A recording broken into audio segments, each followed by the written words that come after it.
Hello, my name's Rosie Kelly and I am the Associate Producer at China Plate, and China Plate is a theatre and arts producing company based in Birmingham. And I am going to talk today about project planning, or what we at China Plate call creating the recipe for a show. And I'm going to cover the basics of how to plan a project up to the point of where you would apply for funding. And just to give you a little bit of context, when I talk about theatre work or a project, that's usually live theatre or arts work. So I'm not going to be talking about how to produce a commercial show, more a project that's based in the subsidised sector. So when I talk about the producer, that might include someone who's working professionally in the role of a producer, but it might also include an artist who's self-producing their own work, or a company who are working together to produce a show. So creating a project strategy will change every single show that you work on. And that will all depend on the artist that you're working with, the time frame that you're working to, the show itself, and also the values that you bring to the project as a producer. So it's really, really key to maintain a level of flexibility when you start working on a project.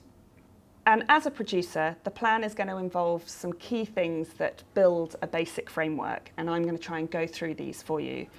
And these are things to consider when you start planning a project. They're designing a project strategy, they're finding project partners, creating a budget and raising money, and some useful tools to help you along the way. So I'm going to start with some key things to consider before you even start to plan a project. And there are three things that I'm going to go through. They are: what is the role of a producer, the vicious and virtuous circle, and playing the long game. So number one, what is the role of a producer? So we often create really clear boundaries for all of the other roles in a production, but not for the producer. And this is often because a producer can mean many different things. It can mean fundraiser, it can mean administrator, project manager, tour booker, tour manager, and the list can go on and on and on.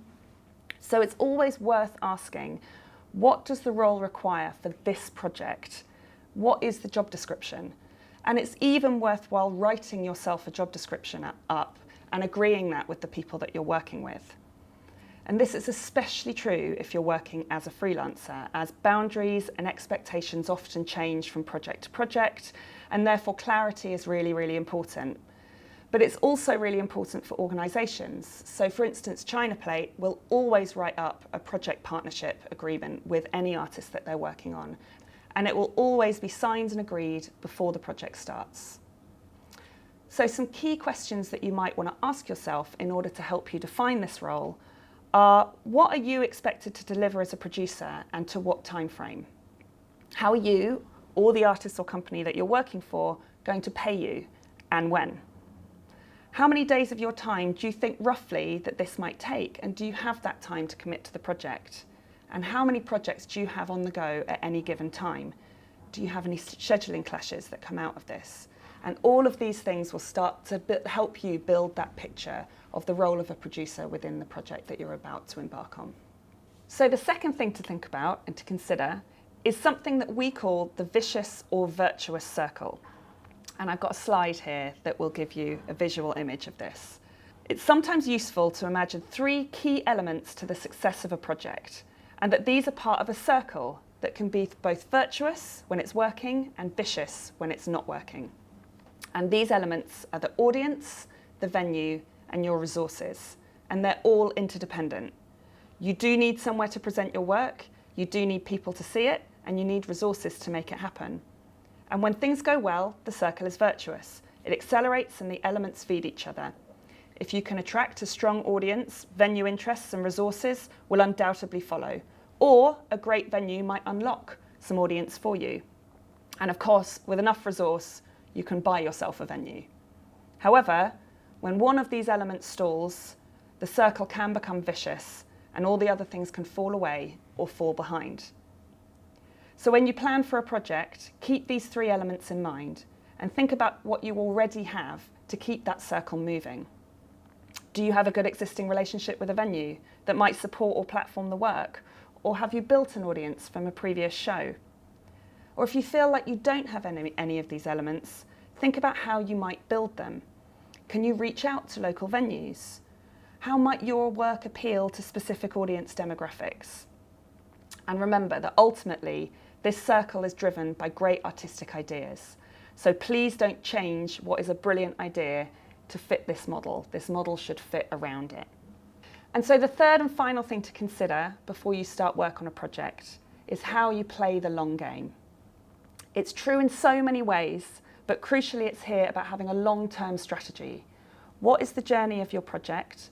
Where do you want it to get to? Who do you want it to get to? And how are you going to get there? We've worked on shows that have taken over 3 years to make, and we've worked on shows that have been up and running a lot quicker. It all depends on the project that you're working on and the people that you're working with. So, now that we've considered these 3 things, you can ask yourself, what is the recipe for my show? So people often assume that the producer's main role is to find the money, create a budget, and then manage that money. But rather than thinking about money first, what we like to do is consider how the producer can create a recipe for a show. So the things that you might need to consider, just as with a recipe, is what are the ingredients? What quantities do you need them in? When do you need them? Who's going to mix them and how? And where do you get them from and how much do they cost? And this recipe for the show will be different every time, but almost everything you will need will come under one of 4 elements: people, space, resources, and time. So I'm now going to talk you through how you might work out that recipe. And that's going to help you to get to the point of budgeting. And remember that the things that I'm about to talk through, they often happen simultaneously and they're often dependent on each other. So the first thing is it's less of a step and more of an approach, but it's to think of the recipe first and the money second. We often fall into a trap of using the budget as a starting point or a template for the project and thinking only in terms of what you can afford rather than what you really need for the production. And this can be incredibly intimidating and incredibly demoralising and instantly start you off on a path of thinking what you can't do rather than thinking what you can do. So try not to think about the money at all until later on when you cost up what you need and you make the project happen. So this approach is going to give the show the best possible chance of success. It's going to encourage ambition and it's going to help create the best rather than the easiest route to success.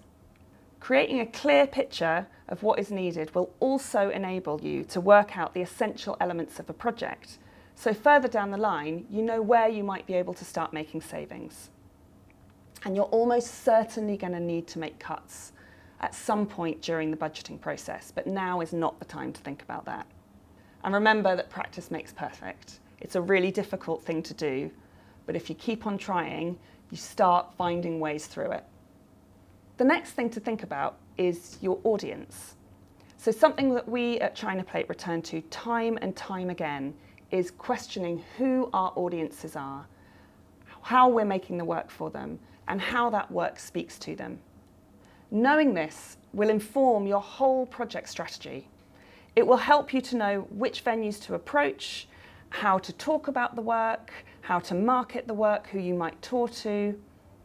For example, if you're making a show that's aimed at students or that might be appealing to students, there's absolutely no point programming that show out of term time when all the students are all over the country. You might as well think, that's a really good starting point for me, and I know that because I've thought about who my audiences are. It also helps to think about how your audience might be able to help you at some point during the development process. So we often use something called work in progress performances, where we work on a little bit of the show and then we share that with audiences and we get their feedback. And this helps us to embed the audience at the heart of the creative process. Now, this doesn't work for everyone, and it's not the right approach for every single project, but it's a really good starting point to think about how your audience might be part of how you're developing the project. And the next thing to think about after that is how to talk your work into existence.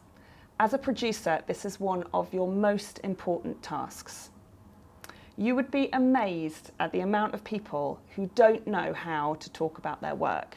And when you ask them what a show is about, they start describing it, and 5 minutes later, they're still talking themselves around in circles. I would say that the first approach that you take when you know how to talk about your work is to think about how you articulate your work as an elevator pitch. And that's 2 really, really short sentences.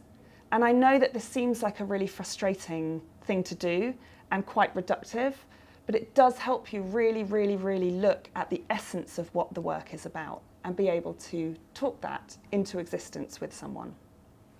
And you're going to need different versions of how you talk about it. The copy, which is something that you use in marketing and promotional material, is talking about the work to audiences. You might also want to think about how you articulate the work in an email to a venue promoter or in a funding application. And all of these things, working them out early, really, really help you to really clearly define what it is that you're talking about, and also to help your creative team and artists to define what they're talking about as well. So the next thing to think about is how to design the process. And this links back to the long game that I talked about before, and how you design that long game journey.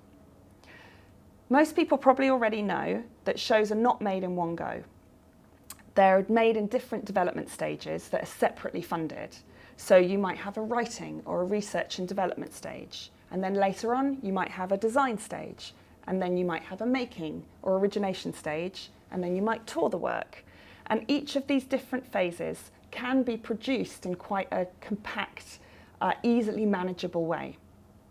And this approach has so many advantages because it allows you the time and the space to really get to know a project and continually evaluate the work and its progress.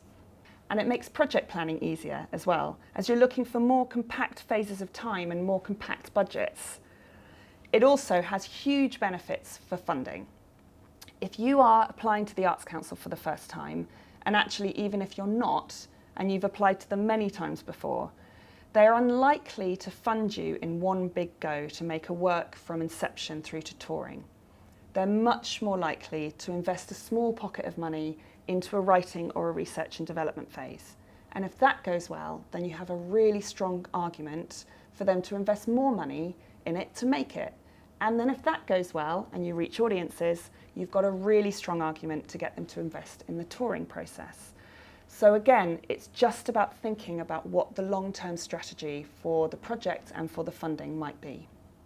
So once you've thought about how you might design the process and what different stages of development there might be integrated into that design, you can start to write up a timetable or a schedule with more specific targets and timing points in them. And you're not going to necessarily need to write a timetable for the whole project. So if you're not touring the project immediately, you don't need to write a timetable for that. You can just write a timetable for the research and development or the making stage that you're looking at. And there are some key questions to ask yourself when you're writing this. When are you, as the producer, available? When are your core team available? Do you need to hit any deadlines in terms of venue programming? Are you aiming to platform the work at particular festivals? When are those festivals? What are their programming deadlines? Are there any fundraising deadlines that you need to consider? Are there any marketing deadlines that you need to hit? And are there any helpful showcasing or development opportunities that might be a really good way to showcase the work, like I mentioned before? And each step that you go through will finesse the schedule further and bring greater detail to your overall delivery plan. And if you're working on multiple projects at the same time, think about how these projects slot together, what your capacity is going to be like. Are you working on one show that has a production week in April and another show that has a production week in April or even May? How's that going to impact on you working on both of those shows together? And then the next piece of the puzzle, or the recipe, is to think about space. So where is this all going to take place? So you've got your different development stages, you've thought about the design, you've thought about the audience. Now you can start thinking, where will we rehearse this? Where will we platform the work? And some projects might require you to be in a rehearsal space with all of the actors from the beginning of the process. If you're devising a piece of work, this is often the case. But often you can start off with a writing phase, and that can take place in a small room, even in someone's house, with one person or a writer and a dramaturg, and that's going to need a lot of different planning and resources than something with a few more people. Is the show really technically complex? Are you going to need all your equipment with you right from the start? Or could you bring your equipment in a little bit later? And where are all your actors based? So if you're premiering a show in Manchester, but your actors are based in London, unless you're being given a load of free space in Manchester, you might as well rehearse in London. It's going to be cheaper and you're going to save a whole load of costs on travel, per diems, accommodation.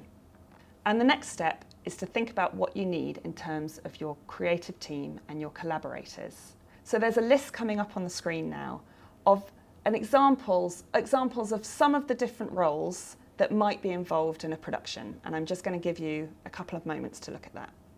And now you might already know who it is that you need, who the people are, what the roles are. But if you don't, it's a really useful tool to look at this list or a list like this, tick off the roles that you think you need and cross out the roles that you don't. And the usual suspects will often include the director, the actor, the stage manager. But your project might include other roles such as a community engagement facilitator, an access consultant, an artist wellbeing practitioner. And also, it's really important to not forget the role of a producer. And at this stage, it's really, really helpful to think in terms of roles rather than in terms of people. So don't fall into the trap of thinking, oh, I'll do that myself, or we'll all do that together at some point. It's not helpful, and it's a surefire way of building failure into any project from the outset. Even if you are going to take something on, or other people will take the marketing on, it's really, really useful to define these roles, how they're going to fit into the project schedule, how they're going to be funded, and what kind of timeline they're going to be working to. And while you're doing this, take another look at your project timeline that you've just drafted up. Think about how the people that you need, throw up anything that means that you need to make changes, or where they all slot in and at what point. And the next thing to think about is working out what resources you need. So you now know how long you need, who you need, where you need to be.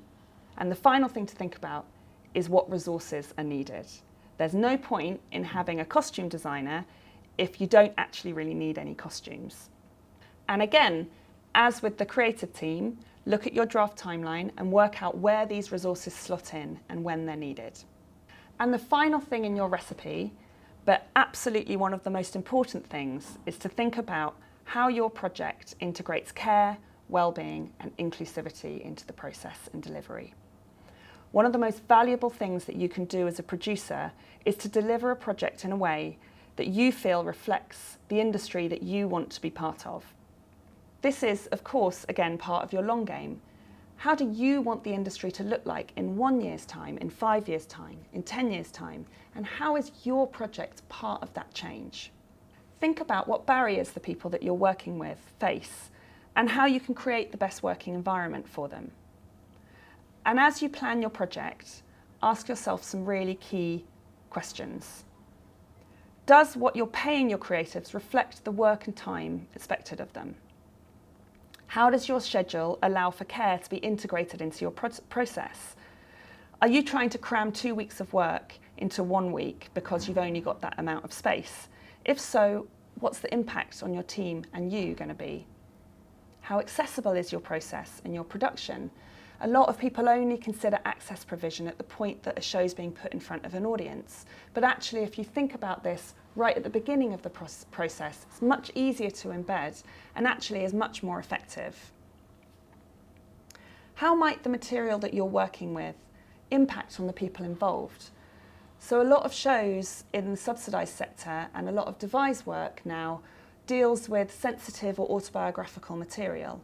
And you really need to consider whether the people in your team have the care in place in order to feel like they can work with that material safely. And what support can you put in place to make sure that everyone involved, including you, is safe and happy. And I truly believe that thinking about this stuff throughout the process creates working environments that really foster creative risk-taking and innovation. And there are a lot of really great resources out there about inclusive practice and care. China Plate have their own artist wellbeing policy, which is up on our website. Artist wellbeing practitioner Lou Platt has really paved the way in terms of bringing therapeutic care into the rehearsal room. A company called Tonic have created a inclusive casting guideline. The More Than a Moment scheme in Birmingham is absolutely brilliant look at how inclusivity can start being actively embedded into the arts industry. And the whole thing has become a huge priority for Arts Council England over the last few years. And they've got some really, really brilliant resources up on their website. And that is the recipe for your show.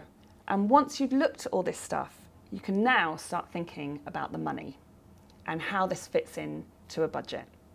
All budgets have two sides, an income side and an expenditure side.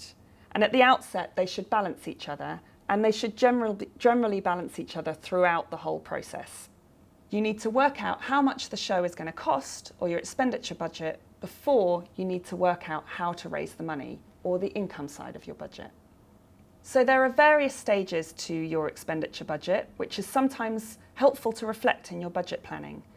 So like I've said before, you can write individual budgets for a development phase, a making or origination phase, a run, or a tour. And if you're not planning to tour the work straight away, then you don't need to write a budget for it at this point in time. It's good to have a general idea of how much it might cost to tour the work that you're making, but you don't need to have specific figures. And once you've completed your draft expenditure budget, take a look at it alongside your project timeline. Do they tell the same story, but from slightly different perspectives? And if they don't, go back to them and reassess. And the next stage when you're looking at your budget is to think who your project partners might be. So think about who might be an interesting venue or organisation that might be interested in partnering with you to deliver a show, and at what stage of development you might bring them on. And this will build as the work develops. So you won't have all of your partners on board right from the beginning of the process. And remember, your project partners are different to your project funders.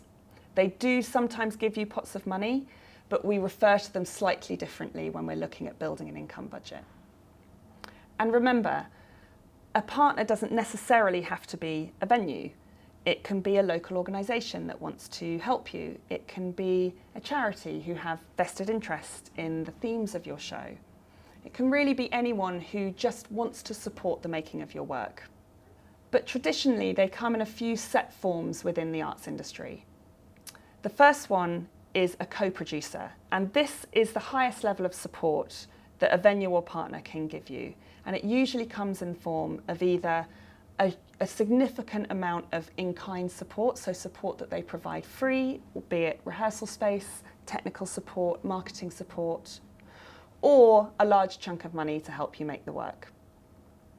Now, you would usually be able to get a project partner in this way on board if you've worked with a venue before, or if the work that you're making really aligns with a venue's specific values and aims.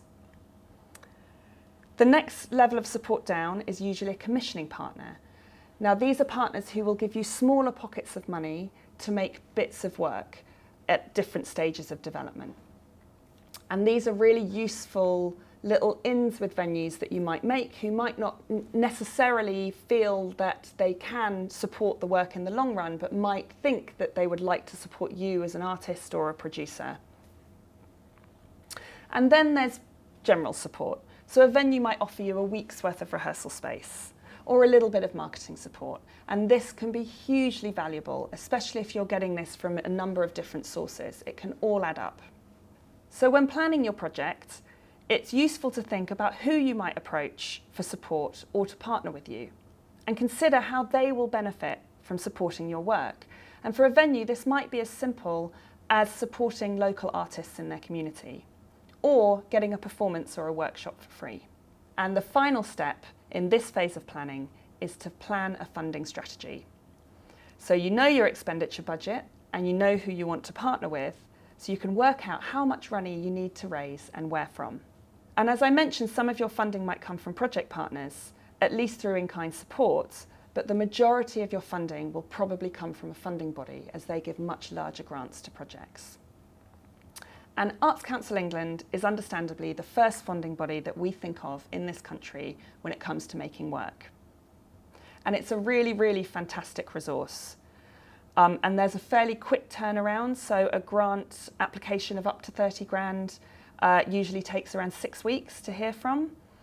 But what I would recommend that you do at the beginning of the project is to get the application process really, really familiarised. Look at what resources are online at the Arts Council. They've got great guidelines on how to write the funding application. It's quite a specific form, and their Let's Create strategy really allows for you to understand what they're funding and why they're funding it. And you can have this in mind when you're planning a project going forward. And don't forget that there are hundreds of trusts and foundations that are out there and fund and support artistic work. This is especially relevant if your show has a particular theme or focus that aligns with a certain trust. So this might include co-creation work, or work focused on mental or physical health, or work with young people.